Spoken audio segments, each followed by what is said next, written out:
Hi, எல்லாரும் எப்படி இருக்கீங்க? காய் காய்க்கிற சீசனுக்கு இத்தனை பூ வைக்கலீங்க. காய்க்காத சீசனுக்கு ஒரே பூவா வச்சு தருது மாமரம். இந்த கத்தாழை வச்சா பாம்பு வரான்னு சொன்னாங்க. அதை நம்பிட்டு நாங்களும் வச்சு விட்டா அது எங்கேயோ புதராட்ட அது பிடிச்சிட்டு அதுக்குள்ள ஏதாவது படுத்து இருந்தாலே தெரியுது, அந்த கண்டிஷன்ல வளர்ந்து கிடந்தது.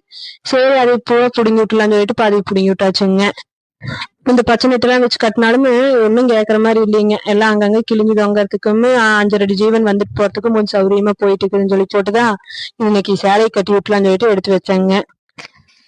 குஞ்சு பெருசாயிட்டே போகுதுன்னு சொல்லிட்டு நானும் இந்த ஒரு வாரமா சொல்லிட்டே இருக்கேன். நம்ம வேச்சுக்கு மரியாதைன்னு எங்கெங்க இருக்குது வீட்டுல. அதெல்லாம் முடியாது, இன்னைக்கு லீவ் போட்டாலும் பரவாயில்ல, இன்னைக்கு கட்டியே ஆகணும்னு சொல்லிட்டு பிடிச்சி உட்கார வச்சிட்டேங்க. அவங்க ஒரு வேலை செய்யறாங்கன்னா நம்மளை ஓராயிரம் திட்டுவாங்க. நம்ம செய்யறது சரியாவே இருந்தாலும் அவங்க திட்டு வாங்கித்தான் வேலையை செய்யணுங்க. கட்டுறதான் கட்டுற கொஞ்சம் கலர் கலரா கட்டிடுவோங்க. அதுக்கும் கண்ணு குளிர்ச்சியா இருக்கட்டும் அப்படின்னு சொல்லிட்டு கலர் கலரா பிடிச்சி கட்டிட்டு இருந்தேங்க. கிழக்கையும் வடக்கையும் வெளியே வச்சு கட்டிச்சுங்க சேலைய. டெம்பர் சைடு மாட்டு கொட்டமுக்கறங்காட்டி உள்ள வச்சு கட்டிக்கலாம்னு சொல்லிட்டு உள்ள வச்சுதான் கட்டிட்டு இருந்தேங்க. 4 மணி நேரத்துக்கு மேல ஆகி போச்சுங்க இந்த வேலையை முடிக்கிறதுக்கு. ஆத்விக்க தூங்க வச்சு போட்டு இந்த வேலைக்கே வந்தேங்க. அவனு தானே ஏதோ நோண்டிட்டே இருப்பான்னு சொல்லிட்டு இந்த நூலை இழுத்து பிடிப்பது எப்படின்னு சொல்லிட்டு 1 மணி நேரம் மனுஷன் கிளாஸ் எடுத்தாருங்க எனக்கு. நம்ம வேலை செய்ய பாதியிலே துறை எழுந்திரிச்சு வந்துட்டாருங்க.